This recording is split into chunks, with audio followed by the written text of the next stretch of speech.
ಇನ್ನು ಅಲ್ಲು ಅರ್ಜುನ್ ಸುದ್ದಿಗೋಷ್ಠಿ ನಡೆಸಿ ಘಟನೆ ಬಗ್ಗೆ ಮತ್ತೆ ವಿವರಣೆಯನ್ನು ಕೊಟ್ಟಿದ್ದಾರೆ. ಅಲ್ಲದೆ ನಾನು ಯಾವ ರೋಡ್ ಶೋ ಅನ್ನು ಕೂಡ ನಡೆಸಿಲ್ಲ, ಪೊಲೀಸರು ನನಗೆ ಅವಕಾಶವನ್ನ ಕೊಟ್ಟಿದ್ರು ಅಂತ ಹೇಳಿದ್ದಾರೆ. ಅಲ್ಲದೆ ನಾನು ಕುಟುಂಬದೊಂದಿಗೆ ನಿಲ್ತೀನಿ ಅಂತ ಅಲ್ಲು ಅರ್ಜುನ್ ಹೇಳಿದ್ದಾರೆ. అండ్ ఒక సిరీస్ ఆఫ్ ఈవెంట్స్ లా చెప్తాను జరిగిన విషయం చాలా అన్ఫార్చునేట్. నేను గత 3 ఏళ్ళుగా ఈ సినిమా థియేటర్లో చూస్తేనే నాకు తెలుస్తుంది. అంటే నేను ఇన్ని కోట్లు పెట్టి అమ్మాను కదా సినిమా, నాకు రెస్పాన్సిబిలిటీ ఉంటుంది. సినిమా ఎలా అంటే థియేటర్లో చూస్తే నా 3 years ఎఫర్ట్, అది జస్ట్ ఒక షో కాదు. నాకు ఎమోషనల్గా 3 years ఎఫర్ట్. అసలు ఏమవుతుంది నా future, it's like make or break moment for me. So అలాంటి ఇంపార్టెంట్ పాయింట్లో నేను వెళ్తూ నేను అదే ఆలోచించాను తప్ప నేనేమి ఇర్రెస్పాన్సిబుల్గా గత 20-30 ఏళ్ళుగా నేను అదే థియేటర్కి వెళ్తున్నాను. ఓల్డ్ సినిమాలకి వెళ్ళాను, నేను అదే థియేటర్కి. నా సినిమాలు కాకుండా బయట సినిమాలకి వెళ్ళా.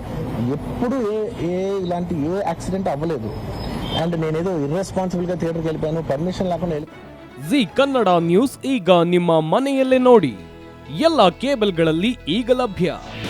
ನಿಮ್ಮ ನೆಚ್ಚಿನ ಜಿ ಕನ್ನಡ ನ್ಯೂಸ್ ಈಗ ಸನ್ ಡೈರೆಕ್ಟ್ ನಲ್ಲಿ number 292, Tata Play number 1664, Jio TV number 1334, NXT digital number 30, in cable number 30, city networks 51, U digital number 162, GTPL number 17, Rockline telecommunications number 42, Shri Basaveshwara cable number 168, rural cable network 60, Vinayaka digital 57, Abhishek cable 821, city channel 53, Siddeshwara cable network 57, ವಿ4 digital infotech 628, Surya digital networks 53, Gajanan digital number 836, Malnad infotech private limited number